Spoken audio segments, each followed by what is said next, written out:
Hey, everybody. Welcome to 10 Toes Down with Jenn. So excited to have you back this time. Well, with everything that's going on in the world, I thought it would be so exciting to talk to someone who really could talk about, politics and government and what that feels like.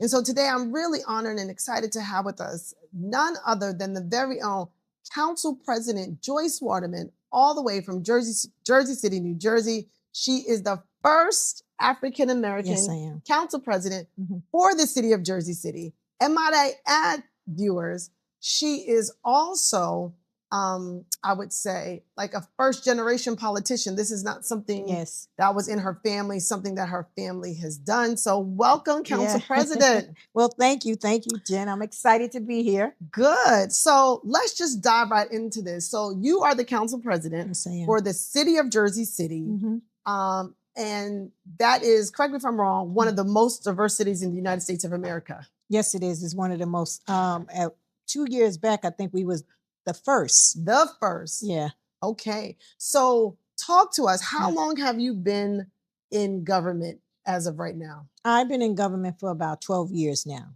Wow. So yeah, that's a long time to be in government, to come into a profession that you had no idea of, that you didn't go to school and learn. Right. You know what I mean? Right. My background was always like nursing. Okay. I had a passion for nursing, and I was a Okay. medical assistant. So politics was never in my view. Never, I know never. that's right. Never in the view. So you had a nursing background, you get into politics, and you're here. And talk a little bit about, like, what do you love the most about being in politics? Because we see so much of the crazy stuff, which we'll talk about, but what really excites you and makes you happy about being a politician? I'm excited when I begin to move the needle for those who don't have a voice. Being at the table is important. Yeah. It is, because coming in as a woman, especially a woman of color, a Black woman, you come with different ideas, okay, and different concerns. So when you're at the table, you can pretty much voice those concerns and make changes that way. So I'm excited because things that they have not thought of before, now that you're at the table, it's open, and so now there's a conversation for it. Yeah, having a seat at the table is so crucial in today's society, especially no matter what side of the aisle you're on. I don't care about that Democrat, Republican, independent. Yeah. It doesn't matter. It's that you have a seat Correct. at the table, and in having a seat at the table, has it always been easy? Like, what is it like? Because I can only imagine, government and politics is a male dominated area. Yes. Right. So what are some of the challenges that you face being a Black woman in politics? Well, it's a male dominated field. And so when you come in as a woman, you bring like service ideas like childcare, healthcare, things like that. And sometimes that's not on the forefront of men. That's just not their perspective. But when you're a woman, you are pretty much a caregiver. Yeah. And so in so many ways you bring that to the table. And so when you bring those things to the table, sometime you could be looked at like you're a foreigner in a sense, because they don't see the need for it, or is it necessary, or is it even important? Wow. But those things are important, because for a woman to work nowadays, she needs some type of childcare. So if you don't have a woman at the table to express how important it is for a woman to have childcare, and she could be the sole breadwinner of a family, there'll be a whole block of women who will be missed out on when it comes to employment if there's no childcare. Yeah. So I don't see men really looking into that. Yeah. So you bring that to the table, and sometimes, like I said, it becomes foreign.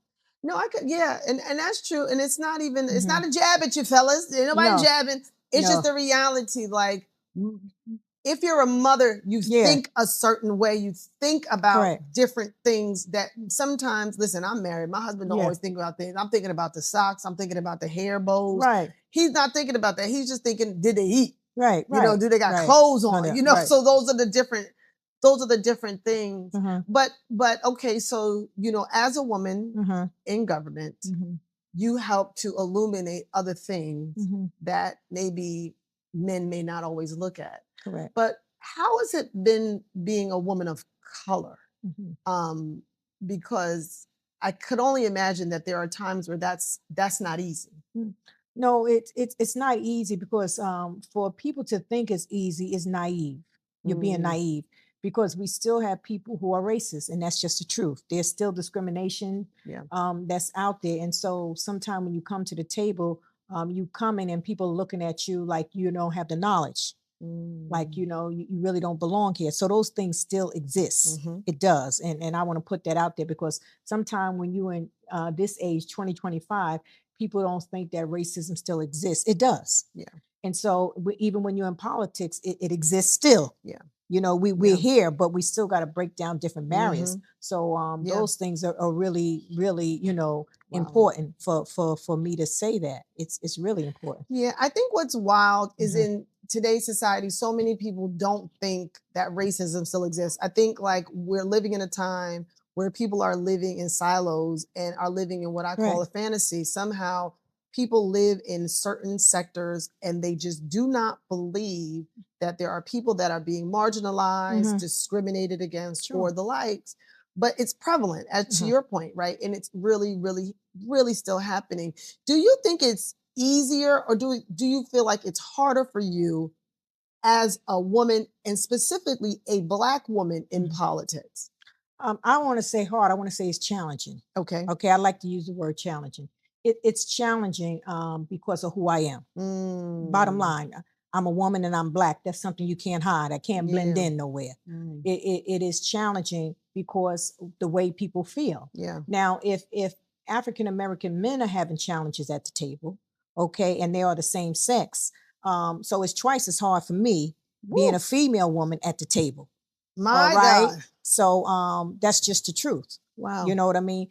Some people try to act like, they're not racist, but sometimes just little underlying comments, that they can make, or they may think that those people don't need it. Like things like that, is still being said. Not understanding when you deal with people, when you're dealing with Black people, words like those people is offensive. That's what I'm saying. There's a whole dynamic here. Can we talk about those people? Because let me tell you, when I'm in the room and they be talking about those people, I'm like, well, who is you talking about? Because these people is right here. I'm trying to think about who is those people. Right. Those people, that phrase is such a trigger. It is a trigger. I don't think people realize. No, they don't. When I hear those people, I feel like that man on that social media that was fighting those people at the water dock and he threw his hat off and he be ready to fight.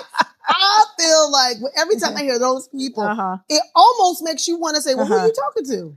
I think that's why people have to get educated when it comes to culture to understand what is offensive and what is not. Being in politics, because I deal with so many different cultures, every time I go somewhere, I ask someone of that culture to guide me because I don't want to say the wrong thing. I don't want to be offensive because I don't know. Right.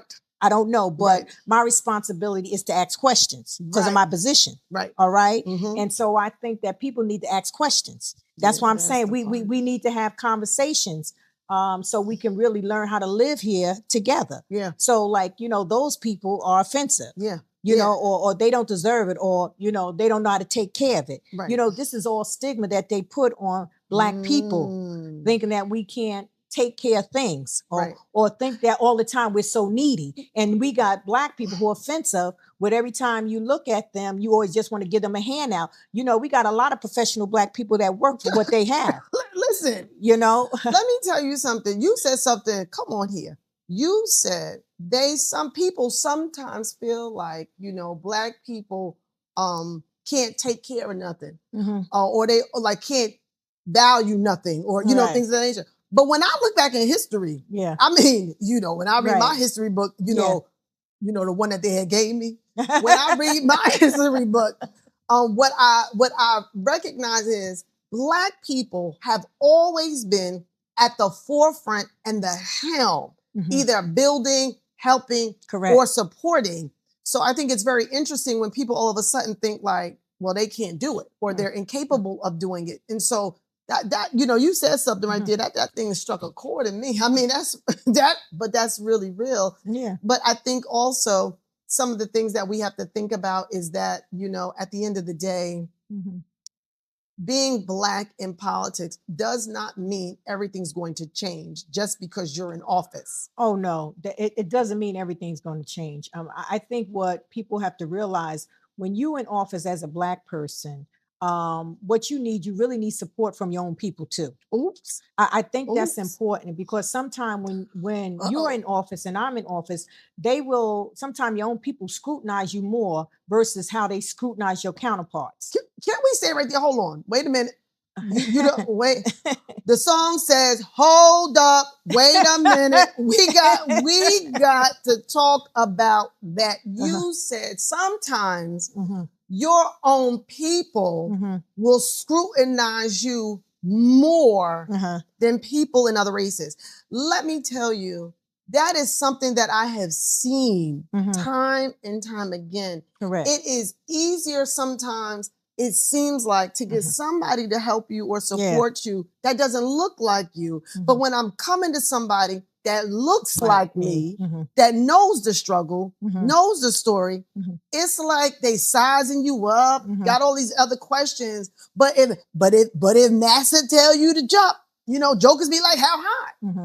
It is, I don't know what that is. I think what it is though, it has to do, to me, it's all psychological. It's something that was fed to us from centuries, to be perfectly honest. It's a century impact. And I think by me being in this office, I see it more, but I have a responsibility to speak out. I think that's part of my responsibility, is to speak out, to uncover certain things, because I think truth is that when our people know exactly what's going on, we're more together than we are apart. Right. And I don't think we are allowed the opportunity to even discuss things like this. You know what I'm saying? To be perfectly honest, because you will have more of us together than apart. And for some of my brothers and sisters who may scrutinize me, it could be because of something that they have heard. Right. But I tell people, always give a person a fair chance to speak for themselves. A lot of times we go by hearsay, and that's not the best way. Go to the horse's mouth. There's a saying, if you want information, go right to the horse's mouth.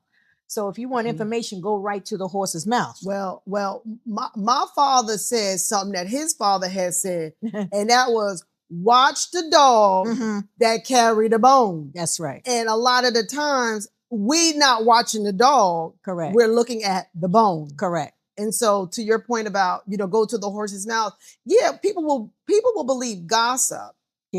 Faster than they will take the time to find out a fact. And that's true, because me being in this office for these 12 years, people don't even people don't even understand what I have put forth. Yeah. You know what I mean? They get say, oh, she didn't do nothing, but that's not true. Me being in office, what I did put forth, I wrote an ordinance that requires firemen and the policemen to live in Jersey City at least for 2 years before they they could take the testing. What that did, that allowed more minorities to get on fire department and the police department, because you had to live here, because at one time they just was coming in. Right. Okay. Not only that, which is so important, when I did the Women's Advisory Board, okay, because I'm an advocate for women. So I created the Women Advisory Board with an ordinance. That means that women will have a seat at the table, which is so important. And when it comes to gentrification, because I know this is happening throughout the whole country, but when it happened in Jersey City, what I did, I wrote a no-knock ordinance, meaning that they can't come to your door and just knock on you to bother you about your property. First of all, two things you said that I just think is important. Number one, check for receipts. Right. A lot of the times people go by hearsay. Correct. Whether that's you or another politician, but they don't look for receipts or check the receipts. Sister Girl says she got receipts. Don't ask about me, baby. Read the receipt. Correct. But then also that you took the time to think about ways to help the marginalized community get into law enforcement or to become a firefighter because of the laws that have been written in your city. And so you're a council president, which is a very high office, I believe, right under the mayor or something like that. Okay. If anything happens to the mayor, you are the next in charge. So what does that like being a leader in that capacity? Is there pressure? You know what? It's not pressure. And the reason why I don't want to say it's Mhm. pressure, because I do believe when you are in your purpose, you're Mm. good to go. It's not Mm. pressure. And I tell people that it's not Mhm. pressure, Mhm. it's not stress like that. Yep. You know, I believe that I'm in my place, I'm in my purpose. So Yep. it's not pressure at all. Um, knowing the roles and the responsibility, because the mayor is the CEO of the city. And I try to Yeah. explain that to people. Yeah. He's the administrative portion. Mhm. I am the legislative branch. That's why you try to write legislation that can help the people. Right. People don't understand the dynamics of that. And sometimes people think that because I'm the council person, I can just go down there to the director department and tell them A, B, C to do this. But that's not my responsibility. That is Mm. the mayor. He is their boss. He hires them. Right. Okay. And so Right. he's responsible for them. Okay. Right. We're responsible for writing the laws. Right. You know, and I don't Mm. think people understand that. That's why I think it's so crucial for us, especially as Black people, to start getting more involved with politics, because Yeah. what they're doing, Yeah. they're taking away our rights and they're writing away these laws. And that is what allowed us to Child. go forward, just like we lost affirmative action. People don't I understand the can't. impact of that. The reason why you need affirmative action, Child. because you can't govern people's personalities. No, you can't. But see, you don't touch. You now listen. You know, You done touched on something I ain't really want to touch on, because you Uh, know the way government is moving right now. yeah. I think we need to. Listen. I think we need to touch on everything, because we need to get our people out there to vote, because your voice really needs to be heard. Yeah. It's a And you serious need to thing. vote, and you need to know who you voting for. You need to And don't understand vote for it. somebody and then be like, well, can I take my vote back? No, you can't take your vote back. You done voted for them.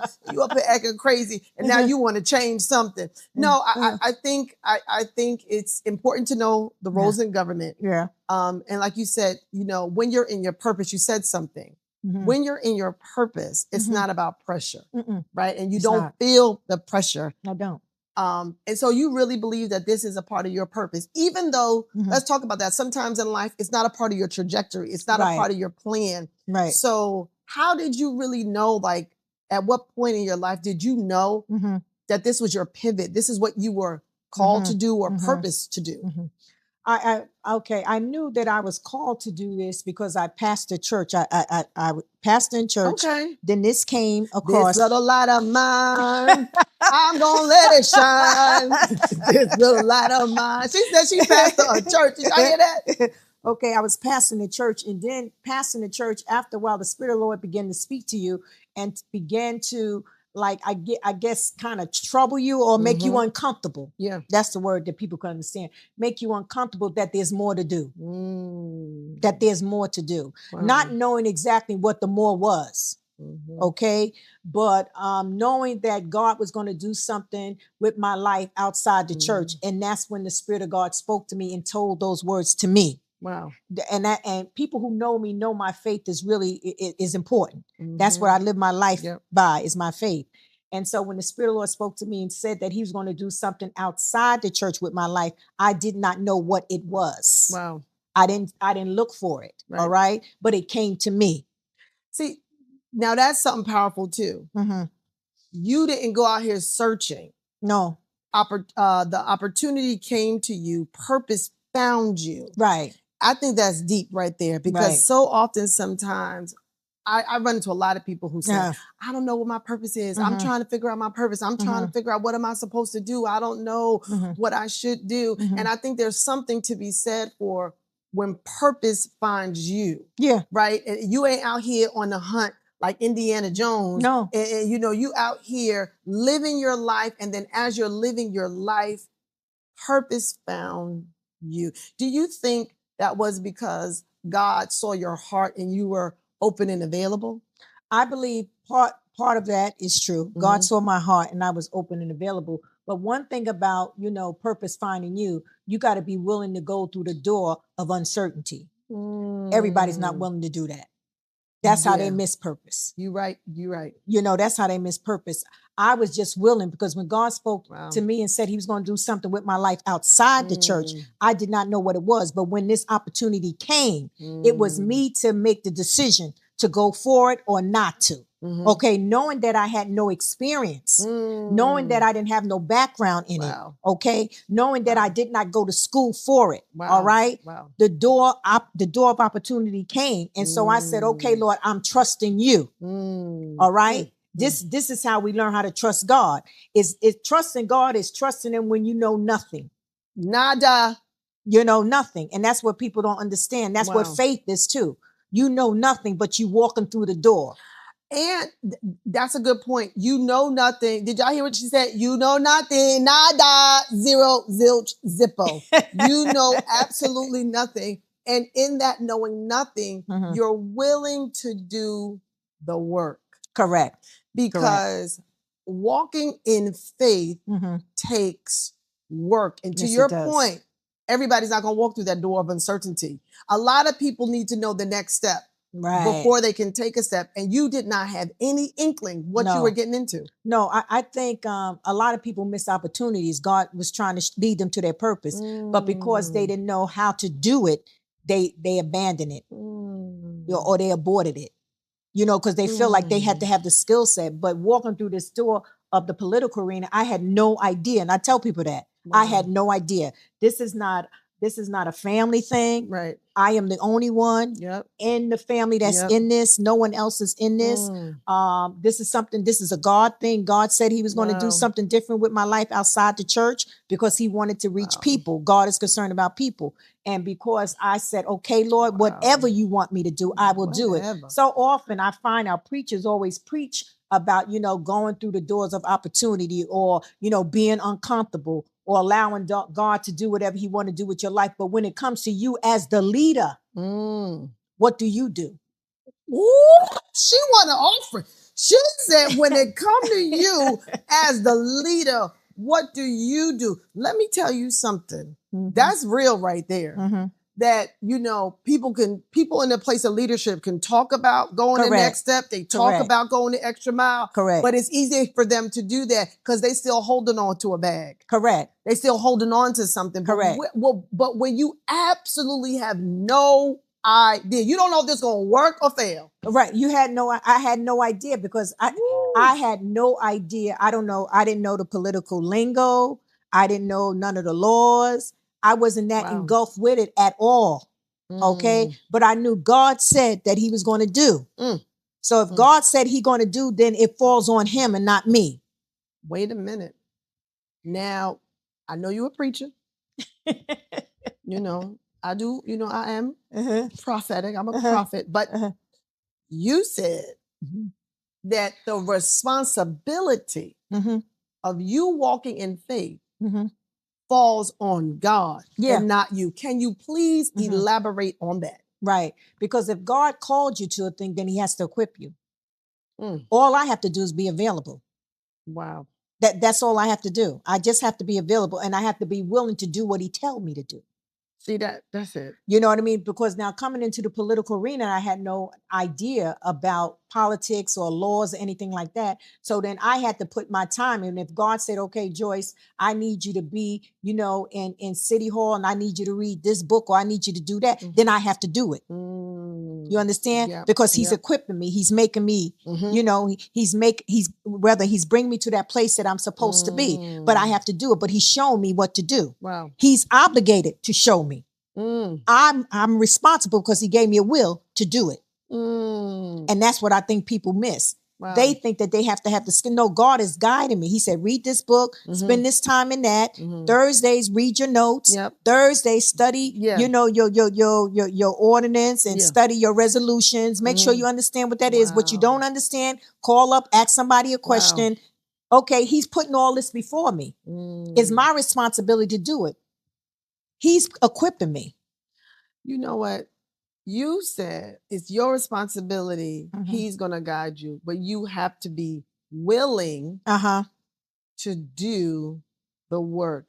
I think so oftentimes people want a position. Right. They want a title.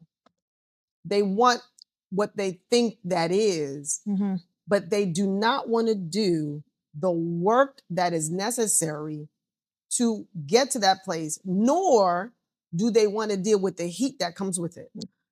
People are naive to what faith is. They think faith is sitting back. No, faith is work. I don't know where we get that from. Faith is work. Faith is in action. That's why the Bible says the faith without works is dead. We forget the word works. Dead. Faith without works is dead. Corpse. Right. Faith without works is dead like that. Meaning, if you don't do a thing, Correct. nothing's going to happen. I think so many people say they got faith, but they're not doing anything and they're getting frustrated. Like, why isn't anything happening for me? Yeah. Why am I not seeing it? Well, God spoke. Well, what you doing? Mm-hmm. That's true. What are you doing? That's true. And That's so true. as you are on this journey, Mm-hmm. I'm going to call it in the never, never land. Uh-huh. Because, you ain't never, never, never been here. That's true. Right? Mm-hmm. And you're walking, not blind because God is guiding you, Mm-hmm. but you're walking in the unknown. Correct. You are, if Trailblazer was a person, Mm-hmm. your picture would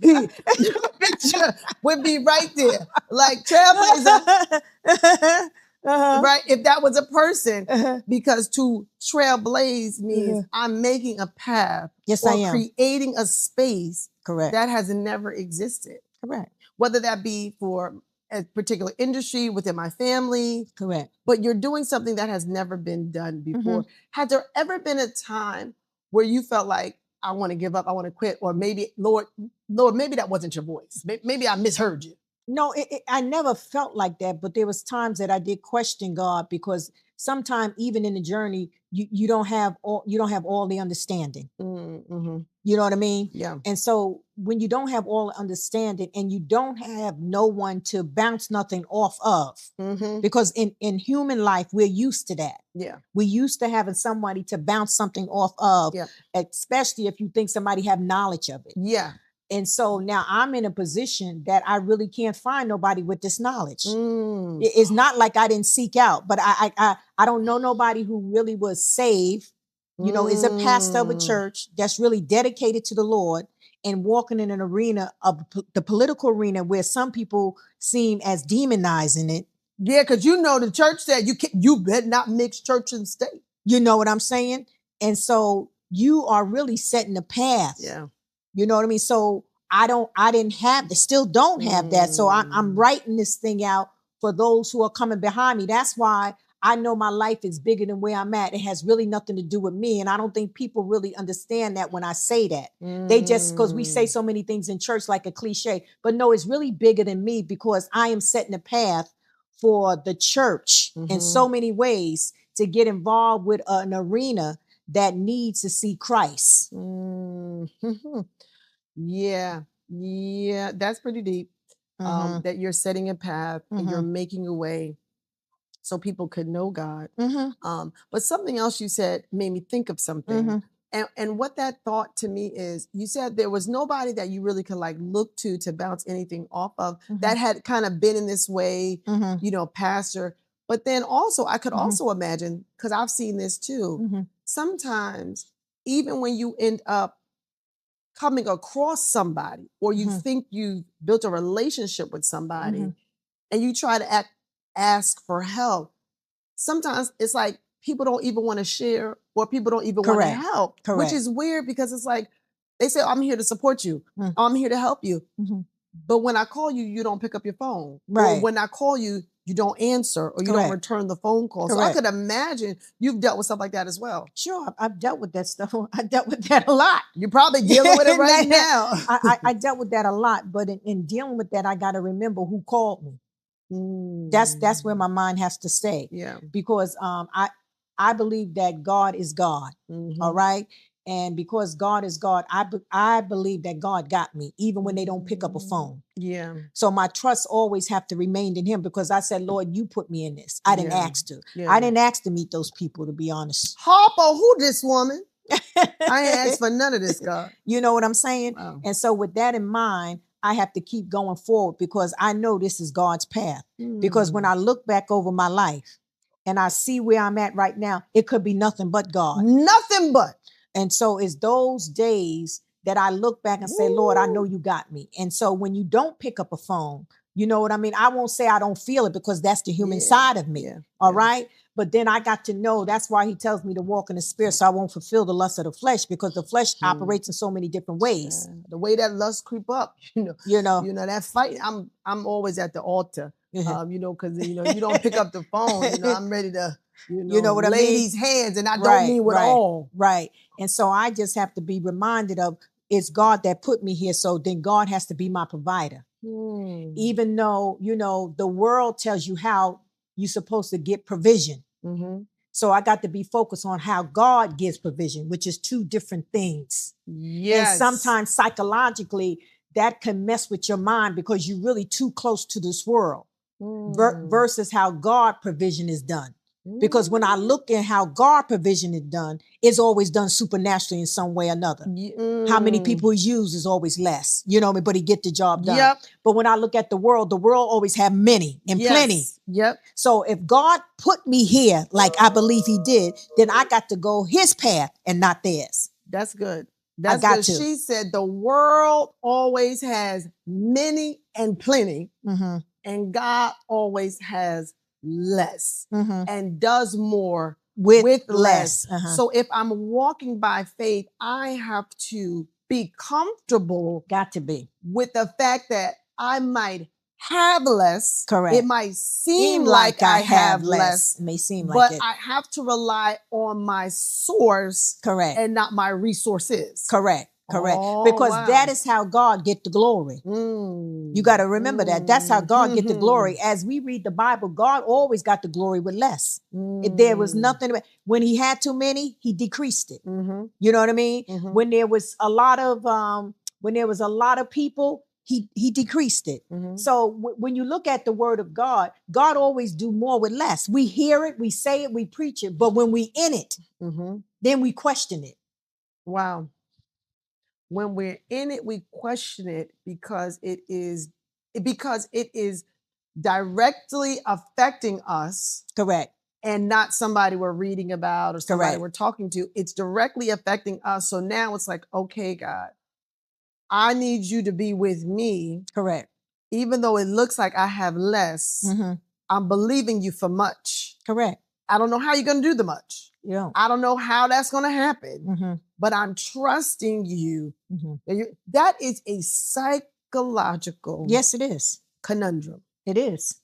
It is. That is because your mind is constantly chasing more. Correct. And God said, just trust me for what you have. I'm going to use what you have. Correct. That's tough.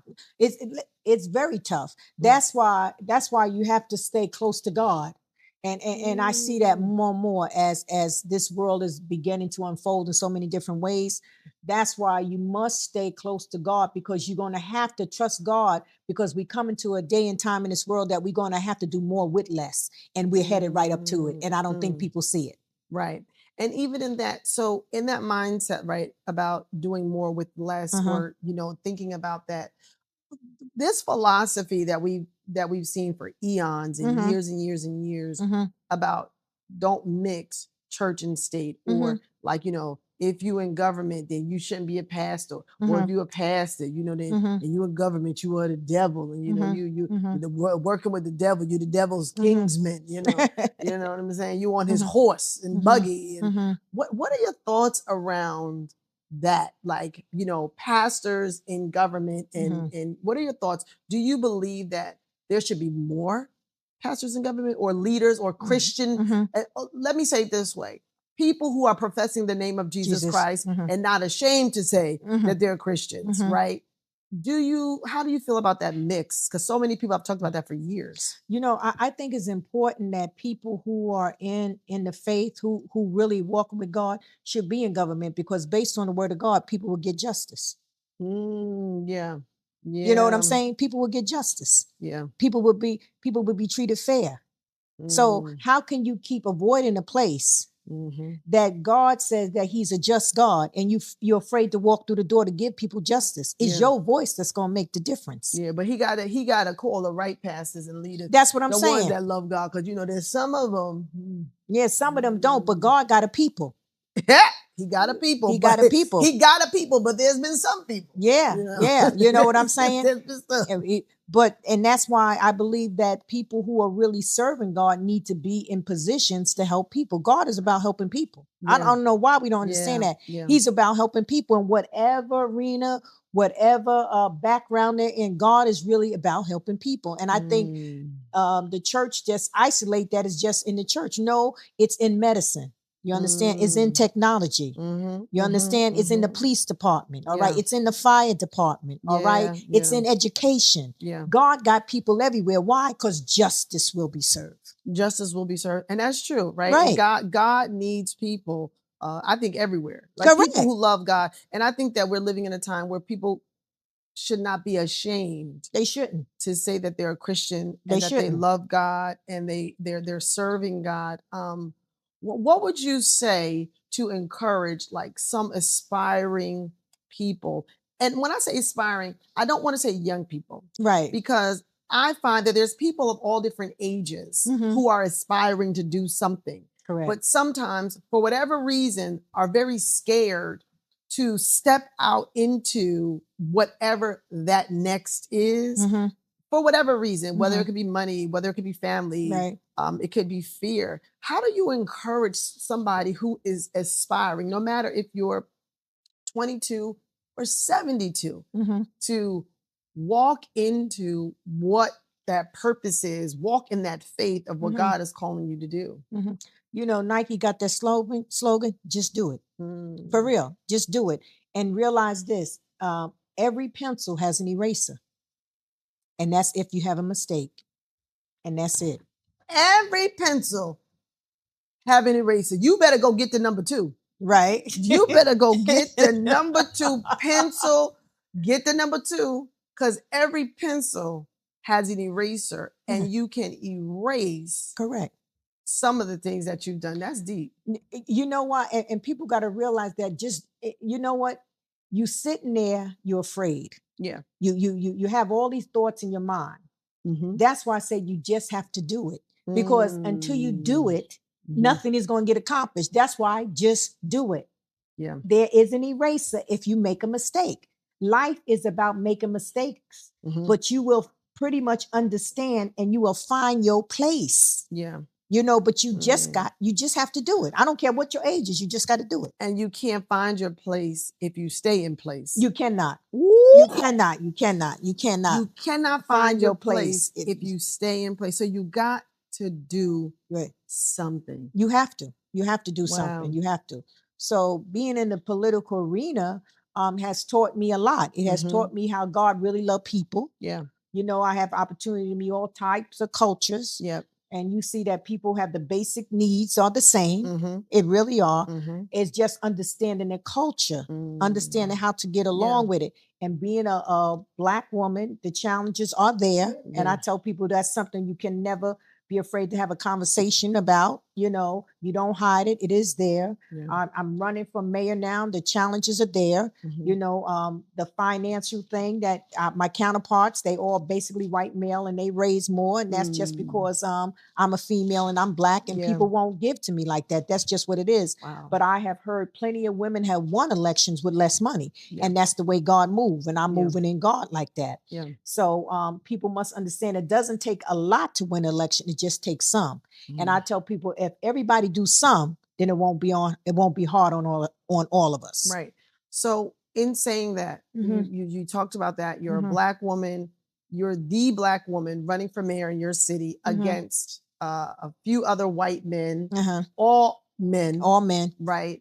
Running against you. And you mentioned how like raising funds and raising money can be challenging. How could, if somebody's watching this and they say, you know what? I don't know her, but man, I want a Black woman to win. I want to support this Black woman. I want to support, maybe they say my sister in Christ. Like I want to be able to support. Where could people donate? Where can they find you? Just go to joyceforjc.com and you can find everything there. It tells you about my platform and everything, and it tells you exactly how you can donate. So, okay, so guys, so Joyce, Joyce, FORJC.com. So you go to joyce4jc.com and listen, do this like they used to do back in the day, like you buying a chicken dinner or something. You know, they used to have chicken dinner sale, $10, $5, $25, whatever it is, it goes a long way. But if you're hearing this today and you're saying, listen, I like what I heard. Mhm. And I just want to support a woman, no matter what your your ethnicity might be. You're saying, Correct. I want to support a woman and I want to be able to help somebody continue to break barriers, Mhm. break change. And I want to commit and see that through. Then go to joyce4jc.com Yeah. and be supportive and let's make the change. Listen, and if you made a mistake in the presidential election, it's okay. You can make it right now. You Mhm. can get it right now. Mhm. If you had did something that you said, I wish I didn't vote for so and so, Correct. make it right now Mhm. and be the change Sure. that helps somebody else bring change. Listen, guys, I hope you enjoyed yourselves today. This is Tental Down with Jenn Moore. I'll see you next time. Have an amazing day, everybody. See you.